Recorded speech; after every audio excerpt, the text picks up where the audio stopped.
Iya. Di sini kami mau mengantar seputar desainnya Bapak Ayam Geprek.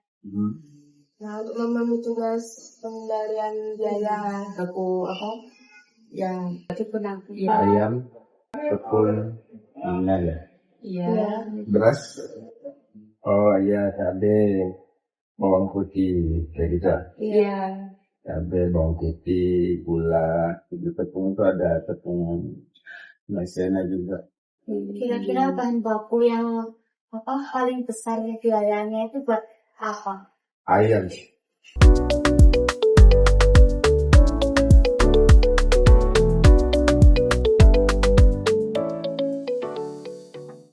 Assalamualaikum warahmatullahi wabarakatuh.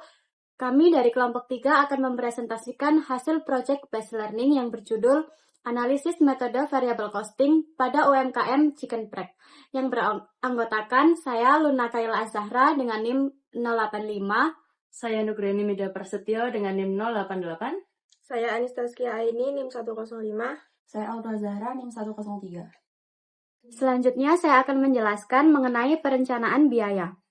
Perencanaan biaya adalah proses memperkirakan seluruh biaya yang akan dikeluarkan dalam menjalankan suatu usaha. Dengan adanya perencanaan biaya, pemilik usaha dapat mengatur pengeluaran agar sesuai dengan anggaran dan menghindari pemborosan. Dalam penyusunannya, biaya yang direncanakan meliputi biaya bahan baku, tenaga kerja, operasional, administrasi, hingga biaya tak terduga. Selanjutnya adalah pengendalian biaya. Pengendalian biaya merupakan proses membandingkan antara rencana dengan realisasi biaya. Tujuannya agar apabila terjadi penyimpangan, pemilik usaha dapat segera melakukan perbaikan sehingga biaya tetap efisien dan tujuan usaha dapat tercapai. Berikutnya, mengenai klasifikasi biaya. Biaya dibagi menjadi 3, yaitu biaya tetap, biaya variabel, dan biaya semi variabel. Biaya tetap yaitu biaya yang jumlahnya tidak berubah walaupun jumlah produksi berubah. Selanjutnya biaya variabel yaitu biaya yang berubah mengikuti jumlah produksi. Dan yang ketiga yaitu biaya semi variabel yaitu biaya memiliki unsur tetap dan variabel sekaligus. Selain itu, biaya juga dikelompokkan berdasarkan fungsinya menjadi biaya produksi, biaya pemasaran, serta biaya administrasi dan umum. Pengelompokan ini memudahkan perusahaan dalam menghitung biaya dan mengevaluasi kegiatan operasionalnya. Selanjutnya, komponen biaya variable costing. Yang pertama ada biaya bahan baku. Biaya bahan baku yaitu biaya yang dikeluarkan untuk memperoleh bahan utama yang digunakan dalam proses produksi dan menjadi bagian dari produk jadi. Yang kedua, biaya tenaga kerja. Biaya yang dikeluarkan perusahaan sebagai imbalan atas jasa tenaga kerja yang terlibat dalam proses produksi, baik secara langsung maupun tidak langsung, untuk menghasilkan barang atau jasa. Yang ketiga, biaya overhead pabrik variabel, yaitu biaya produksi yang tidak langsung yang jumlahnya berubah sesuai dengan tingkat aktivitas atau volume produksi. Yang keempat, biaya pokok produksi. Total biaya yang dikeluarkan untuk menghasilkan suatu produk selama proses produksi. Demikian penjelasan dari saya, selanjutnya dilanjutkan oleh teman saya. Selanjutnya saya akan membahas mengenai profil UMKM Chicken Prek. Chicken Prek merupakan usaha kuliner yang bergerak di bidang makanan, khususnya ayam geprek. Usaha ini berdiri pada tahun 2024 yang didirikan oleh Bapak Fajar Bukhari dan berlokasi di Jalan Notojoyo, Karangploso, Kabupaten Malang. Saat ini memiliki 3 orang karyawan. Salah satu keunggulan Chicken Prek adalah memberikan free refill nasi, sambal, es teh, serta lalapan sehingga menjadi nilai tambah bagi pelanggan, terutama mahasiswa di sekitar lokasi usaha. Selanjutnya mengenai proses produksi. Yang pertama, pembelian bahan baku. Pembelian bahan baku dilakukan secara rutin sesuai dengan kebutuhan produksi. Bahan baku yang dibeli meliputi ayam, tepung, cabai, bawang putih. Seluruh bahan tersebut digunakan dalam proses pembuatan ayam geprek sehingga kualitas produk yang dihasilkan tetap terjaga. Tahap kedua, pengolahan bahan baku. Pengolahan dimulai dari ayam dicuci hingga bersih. Kemudian dimarinasi dan dilapisi tepung terigu dan maizena, lalu digoreng hingga berwarna golden brown. Langkah selanjutnya menyiapkan bahan untuk sambal seperti cabai, bawang putih, gula, garam, dan diolah menjadi sambal khas chicken prek. Setelah ayam matang, ayam digeprek dan diberi sambal sesuai request tingkat kepedasan yang dipilih oleh pelanggan. Tahap ketiga yaitu proses pengemasan. Ayam geprek disajikan sesuai dengan pesanan pelanggan. Untuk pelanggan yang makan di tempat, makanan disajikan menggunakan piring. Sementara itu, untuk pesanan yang dibawa pulang, produk dikemas menggunakan kotak box agar tetap aman dan mudah dibawa. Proses keempat yaitu penjualan produk. Setelah proses pengemasan selesai, produk siap dipasarkan kepada konsumen. Penjualan dilakukan secara langsung di outlet, dine-in, atau take-away.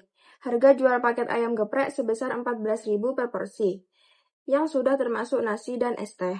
Sistem pembayaran yang dilakukan meliputi pembayaran tunai dan non-tunai melalui KRIS. Seluruh penerimaan kas dicatat setiap hari sebagai dasar evaluasi penjualan. Selanjutnya, saya akan menjelaskan mengenai data biaya yang dikeluarkan oleh Chicken Prek selama 1 bulan. Berdasarkan hasil observasi, biaya pertama adalah biaya bahan baku, yang meliputi ayam, tepung, beras, cabai, bawang putih, timun, dan kubis. Biaya terbesar berasal dari pembelian ayam, karena merupakan bahan utama dalam pembuatan ayam geprek.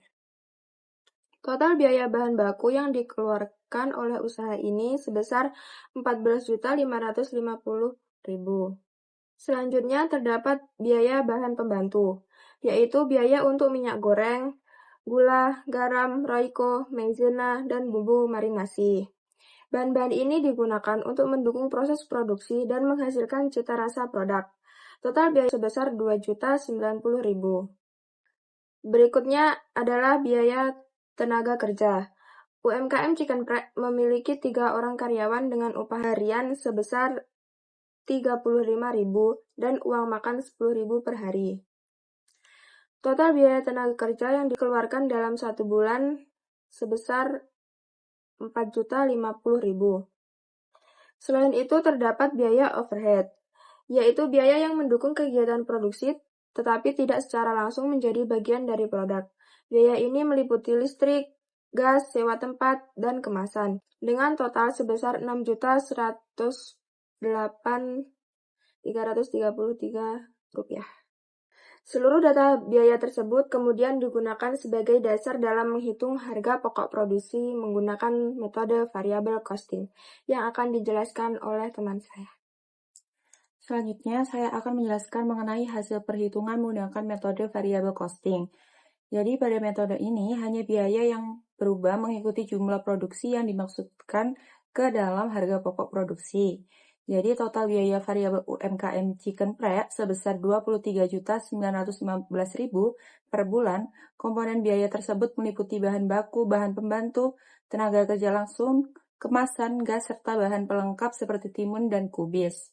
Rata-rata penjualan mencapai 110 porsi per hari, atau sekitar 3.300 porsi per bulan dengan harga jual 14.000 per porsi. Selanjutnya, laporan laba rugi metode variable costing. Yang pertama, penjualannya itu 3.300 dikali 14.000 per porsi, mendapatkan hasil 46.200.000. Terus ada harga pokok produksi variabel sebesar 23.915.000. Jadi total biaya variabel adalah 23.915.000. Untuk marginnya sebesar 22.250.000. Untuk listrik 800.000, sewa tempat 2.083.333 rupiah.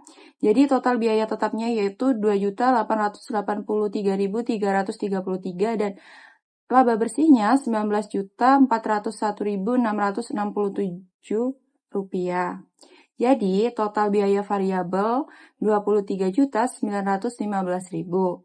Dan untuk jumlah produksinya ini mendapatkan 3.300 porsi. Dan HPP variabelnya 7.247 per porsi. Berdasarkan hasil wawancara UMKM, Chicken Prek telah melakukan perencanaan biaya secara sederhana. Pembelian bahan baku dilakukan berdasarkan perkiraan jumlah penjualan setiap hari, sehingga persediaan tetap segar dan tidak banyak bahan yang terbuang. Ayam sebagai bahan baku utama memperoleh porsi biaya terbesar, yaitu sekitar 9 juta per bulan. Pemilik juga melakukan pembelian kepada pemasok, sehingga kualitas bahan baku lebih terjamin. Strategi ini membantu menjaga kualitas produk sekaligus mengurangi risiko keterlambatan pasokan. Penetapan harga jual sekitar sebesar 14.000 per porsi dilakukan dengan mempertimbangkan biaya produksi, harga pasar, serta daya beli konsumen yang sebagian besar merupakan mahasiswa. Harga tersebut sudah termasuk nasi dan es teh, sehingga memberikan nilai tambah bagi pelanggan. Meskipun belum menggunakan anggaran biaya secara tertulis, pemilik telah memiliki perencanaan berdasarkan pengalaman usaha sehari-hari, sehingga operasional tetap berjalan dengan baik. Selanjutnya, analisis pengendalian biaya. Pengendalian biaya pada UMKM Chicken Pride dilakukan dengan beberapa cara, yaitu yang pertama, pembelian bahan baku dilakukan sesuai kebutuhan produksi harian sehingga kualitas bahan tetap terjaga. Yang kedua, menggunakan pemasok yang sama agar harga lebih stabil. Yang ketiga, mengontrol penggunaan bahan baku ketika proses memasak sehingga tidak terjadi pemborosan. Yang keempat, melakukan pencatatan pemasukan dan pengeluaran setiap hari. Yang kelima, menyesuaikan pembelian ketika harga cabai mengalami kenaikan tanpa mengurangi kualitas rasa. Walaupun demikian, sistem pengendalian biaya masih dilakukan secara manual, sehingga peluang terjadinya kesalahan pencatatan masih cukup besar. Selanjutnya, di bagian evaluasi secara keseluruhan, sistem perencanaan dan pengendalian biaya di UMKM Chicken Pride sudah berjalan dengan cukup baik untuk skala usaha mikro.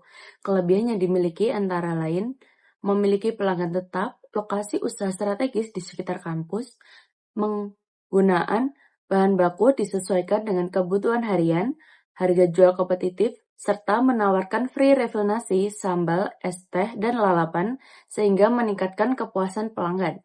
Namun masih terdapat beberapa kelemahan, yaitu belum memiliki anggaran biaya tertulis, belum melakukan promosi digital secara maksimal, belum menggunakan software pencatatan keuangan, dan belum menghitung biaya produksi secara rinci menggunakan metode akuntansi biaya. Apabila kelemahan tersebut diperbaiki, maka efisiensi biaya dan keuntungan usaha dapat meningkat. Kesimpulannya, berdasarkan hasil observasi dan analisis, UMKM Chicken Pride telah menerapkan perencanaan dan pengendalian biaya secara sederhana, namun cukup efektif. Biaya terbesar berasal dari bahan baku, khususnya ayam.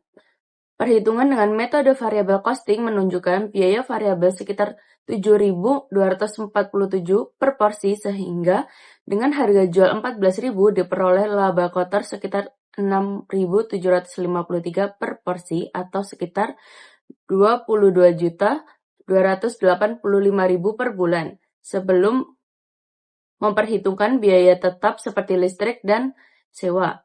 Pengendalian biaya dilakukan melalui pembelian bahan sesuai kebutuhan, penggunaan pemasok tetap, serta pencatatan pemasukan dan pengeluaran harian. Dari sisi pengendalian biaya, Chicken Pride telah melakukan beberapa langkah seperti pembelian bahan baku sesuai kebutuhan, menjaga hubungan dengan pemasok tetap, melakukan pencatatan penerimaan dan pengeluaran harian, serta mengendalikan penggunaan bahan selama proses produksi. Namun demikian, sistem pencatatan dan penyusunan anggaran masih dilakukan secara manual, sehingga masih terdapat peluang yang terjadinya kesalahan pencatatan maupun kesulitan dalam mengevaluasi efisiensi biaya secara menyeluruh. Selanjutnya adalah rekomendasi. Berdasarkan hasil analisis, beberapa rekomendasi yang dapat diberikan kepada UMKM Chicken Pride adalah sebagai berikut. Yang pertama, menyusun anggaran biaya produksi secara tertulis setiap bulan agar pemilik dapat membandingkan antara anggaran dan realisasi biaya sehingga penyimpangan dapat segera diketahui. Yang kedua, memanfaatkan aplikasi pencatatan keuangan seperti buku warung, buku kas, Accurate Online, atau aplikasi sejenis untuk meningkatkan akurasi pencatatan transaksi dan penyusunan laporan keuangan. Yang ketiga, melakukan pencatatan biaya produksi secara lebih rinci dengan memisahkan biaya bahan baku, tenaga kerja, overhead, pemasaran, dan administrasi, sehingga perhitungan harga pokok produksi menjadi lebih akurat.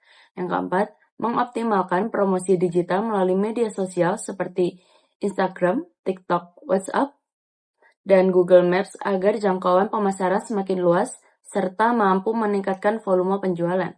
Yang terakhir, melakukan evaluasi biaya secara berkala terhadap penggunaan bahan baku, listrik, gas, dan kemasan untuk menemukan peluang efisiensi biaya tanpa mengurangi kualitas produk. Sekian presentasi dari kelompok kami. Bila ada salahnya, mohon maaf. Wassalamualaikum warahmatullahi wabarakatuh.